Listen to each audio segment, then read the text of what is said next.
Comme chaque année à la fin du mois d'octobre, la très chic Saint-Charles-Avenue de la Nouvelle-Orléans accueille de nouveaux habitants. Ces drôles de squelettes sont les nouveaux bébés de Lou Hélène Berger, une ancienne décoratrice d'intérieur qui s'est découvert depuis quelques années une nouvelle passion. Il est heureux de se montrer au public. Il faut que je visse ses bras. J'ai déjà mis une vis ici pour qu'il puisse rester bien en place. À l'approche d'Halloween, Lou Hélène décore le jardin de sa magnifique demeure avec ses créations qui ne manquent pas d'humour.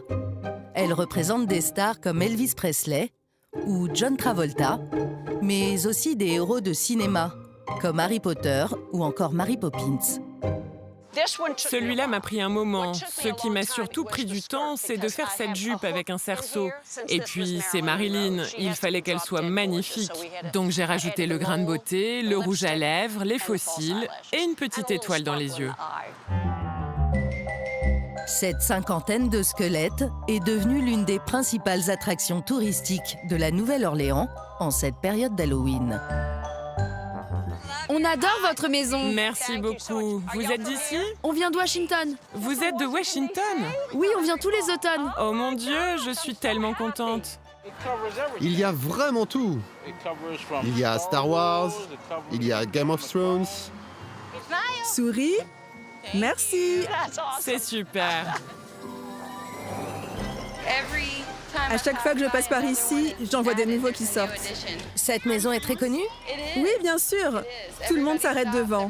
Tout le monde la connaît. Autour de la maison de Lou Hélène, la plupart des voisins de ce quartier très huppé ont aussi joué le jeu des décorations d'Halloween. Les fantômes s'affichent aux côtés des squelettes, des citrouilles ou des sorcières. Cette fête, d'origine celtique, qui célèbre les morts à la veille de la Toussaint, est arrivée aux États-Unis dans les années 1850, avec l'immigration irlandaise. Depuis, tous les Américains se déguisent pour Halloween et font la fête. Et les stars aussi. Cette année, Kim Kardashian et sa sœur ont reformé le couple Madonna-Michael Jackson. Naomi Campbell était la reine du bling-bling. Justin Timberlake, Jessica Biel et leur fils sont devenus les héros du dessin animé Toy Story. Tandis que Bruce Willis et son assistant n'avaient pas l'air très heureux d'incarner les jumelles du film d'horreur Shining. Mais la reine d'Halloween chez les stars, c'est Heidi Klum. Joyeux Halloween à tous! Oui, la date est finalement arrivée, je suis tellement excitée. Que la fête commence! La top modèle organise chaque 31 octobre une grande fête chez elle à New York et elle emploie toujours les grands moyens pour son costume. Une métamorphose qu'elle a mise en scène sur les réseaux sociaux. Allez, on y va! Les fans l'ont finalement découverte en loup-garou du célèbre thriller de Michael Jackson.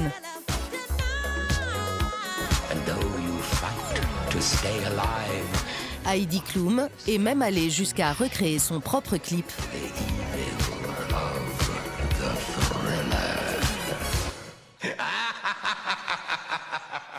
La Nouvelle-Orléans, en Louisiane, est considérée par les Américains comme la ville où célébrer Halloween.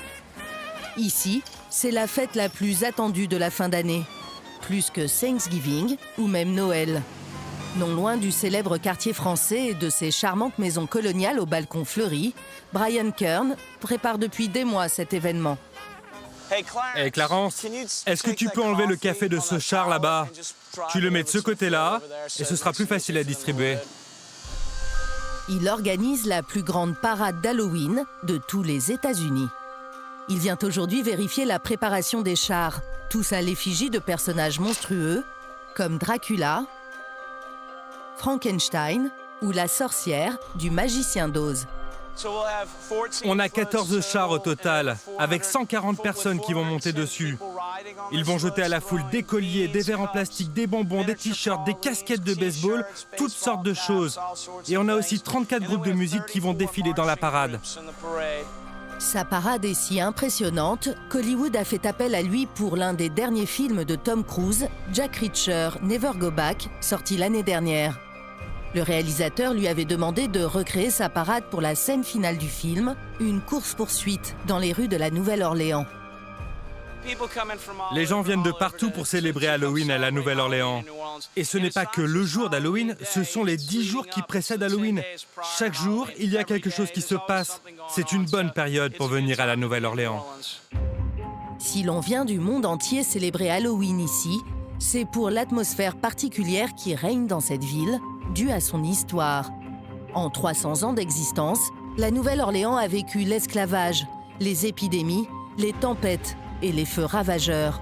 Cette quantité de drames aurait laissé ici des âmes sacrifiées qui habiteraient aujourd'hui la moitié des demeures du quartier français. Un tourisme s'est même développé autour de ces maisons hantées. La plus célèbre d'entre elles, la Lalaurie Mansion. L'histoire commence en 1831. Ce manoir était occupé par une seule et même famille, Delphine et Louis Lalaurie. Le couple Lalaurie était le plus riche de la région. Vous pouvez les imaginer comme les Bill et Melinda Gates de l'époque, ou alors Jay-Z et Beyoncé. Et 2 fois par semaine, ils organisaient des fêtes très extravagantes dans leur maison. Il y avait toute la haute société de la Nouvelle-Orléans qui venait danser ici. Lors de l'une de ces fêtes mondaines du 19e siècle, les invités auraient découvert que la maîtresse de maison, Madame Lalaurie, torturait ses esclaves. Et leurs âmes hanteraient toujours le manoir. Cette histoire a été reprise par la télévision américaine qui en a fait une série à succès, American Horror Story, avec notamment Lady Gaga au casting. Je ne sais pas ce qui s'est passé. Elle s'est échappée, je ne sais pas comment. Que ça ne se reproduise plus. La légende de la Lalaurie Mansion fascine les Américains. Et certains ont même voulu y vivre, à leur risque et péril. Le plus célèbre de ses propriétaires, Nicolas Cage. L'acteur l'a acheté en 2007 pour 3,5 millions de dollars. C'était sa maison pendant 2 ans. Il a dépensé beaucoup d'argent pour la rénover. C'était une très belle demeure, mais il a très vite subi la malédiction de Lalaurie. Il a été ruiné et on a dû lui saisir sa maison. En moins de 2 ans ici, Nicolas Cage a perdu toute sa fortune et aussi sa femme, qui a demandé le divorce peu après. À la Nouvelle-Orléans, ces maisons hantées sont très prisées en cette période d'Halloween. Si cet hôtel affiche complet, c'est que la légende raconte qu'il abriterait des fantômes, en particulier au 6e étage, dans la chambre 644. Quand j'ai réservé, j'ai essayé d'avoir la chambre 644, mais elle était déjà prise, donc ils m'ont mis le plus près possible.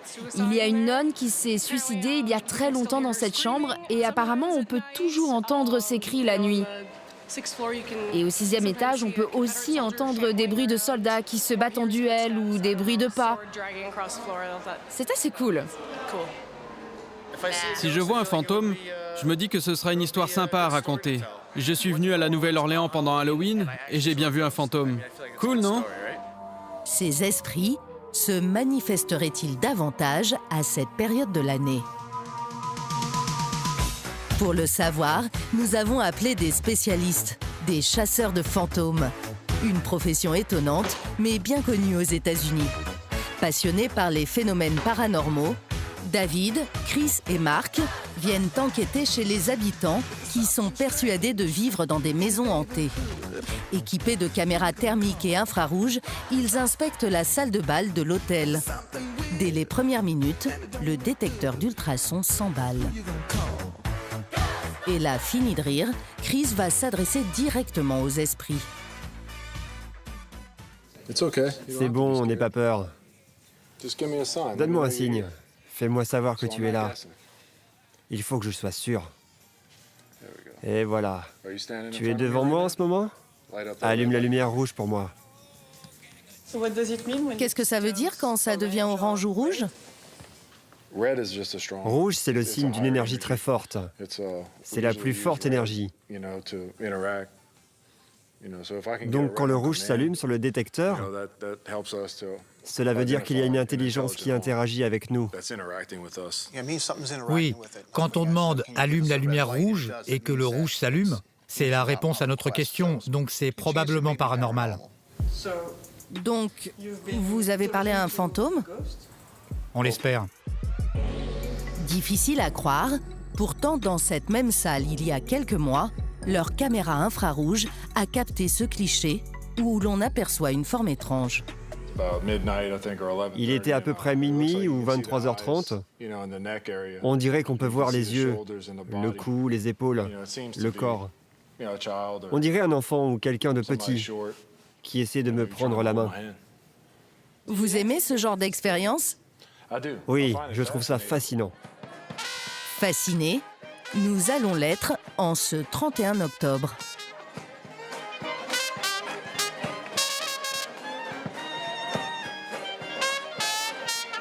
Vous vous souvenez de la très chic Lou Hélène de la Maison des Squelettes? Nous la retrouvons métamorphosée aux côtés de son mari. Les squelettes arrivent. À 70 ans passés, ils aiment toujours autant se déguiser pour Halloween. Joyeux Halloween 2017. Oh mon Dieu! Des dizaines d'enfants et leurs parents attendent devant leur portail. Qu'est-ce qu'on dit ce soir, les enfants? Des bonbons ou un sort, oui. Des bonbons ou un sort, c'est la phrase que vont répéter tous les petits Américains aujourd'hui, tous déguisés de la tête aux pieds. On passe par toutes les maisons du quartier pour recevoir des bonbons. La maison de Lou Hélène est la plus visitée de la ville. 2000 personnes vont passer par son perron. Et même cette petite Française. Est-ce que tu aimes Halloween? Oui. Qu'est-ce que tu aimes dans Halloween? Qu'est-ce qu'on dit ce soir? Oui, c'est ça. Mais ici, pas de bonbons. Lou Hélène les a remplacés par des colliers lumineux qu'elle a fait fabriquer pour l'occasion. C'est notre maison, c'est la devanture de notre maison. Et ce qu'on aime, c'est que les enfants peuvent le porter pour être vus dans la nuit. Les voitures peuvent les voir. C'est très important, surtout quand ils sont petits comme ça. Lou Hélène va distribuer ses colliers d'Halloween pendant plus de 5 heures. Cette tradition a été suivie jusqu'à la Maison-Blanche, où Donald et Melania Trump ont offert des cookies à ses enfants triés sur le volet. Si les enfants s'amusent, certains adultes prennent Halloween très au sérieux. Sophie, 21 ans, attend beaucoup de cette soirée. Cette jeune mannequin espère se faire remarquer dans une fête grâce à l'aide de ses amies costumières et maquilleuses qui ont beaucoup de travail en cette période. Combien tu as fait de looks aujourd'hui? Aujourd'hui, tu es mon 10e maquillage. Tu sais ce qui est populaire cette année? Les clowns glamour qui brillent. Les sirènes aussi ont toujours beaucoup de succès. Personne ne peut résister aux sirènes. Sophie, elle, a choisi de s'inspirer de sa top modèle préférée. C'est Naomi Campbell. Elle est habillée en dominatrice. Elle est vraiment belle, vraiment sexy.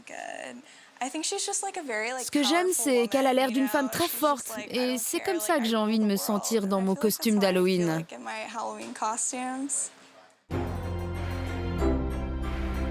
Le costume de Sophie, une araignée veuve noire glamour que Liz prépare depuis une semaine et dont elle a pensé chaque détail. Ça, ce sont les victimes de la veuve noire. Tous ces anciens amants qui sont restés coincés dans sa toile. Je me sens vraiment puissante comme ça. J'adore tous les détails. Surtout mes petits squelettes. La soirée va se tenir dans une ancienne raffinerie du quartier des artistes. Grâce à son costume de veuve noire, Sophie attire rapidement tous les regards.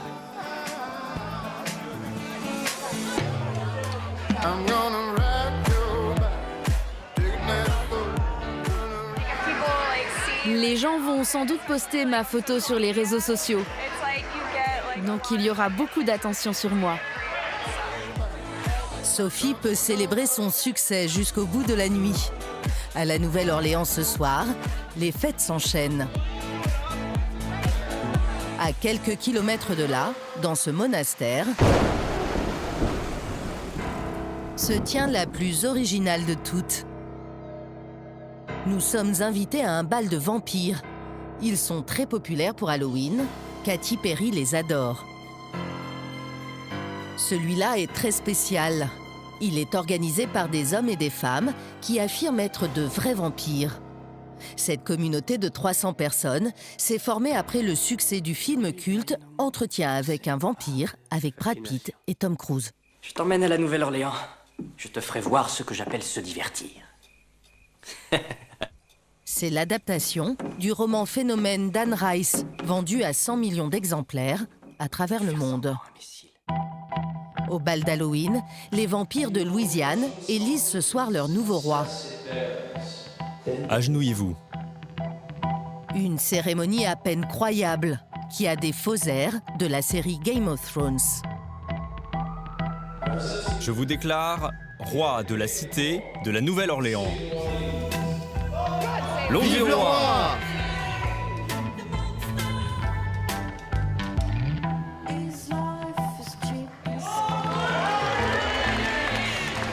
Est-ce que les vampires sortent plus à Halloween? Ah oui, l'été, quand on sort habillé comme ça, les gens nous regardent bizarrement. Donc oui, on sort davantage à cette période de l'année parce que les gens sont plus ouverts. Le temps d'une soirée d'Halloween, les vampires et les fantômes de la Nouvelle-Orléans se mêlent au fêtard.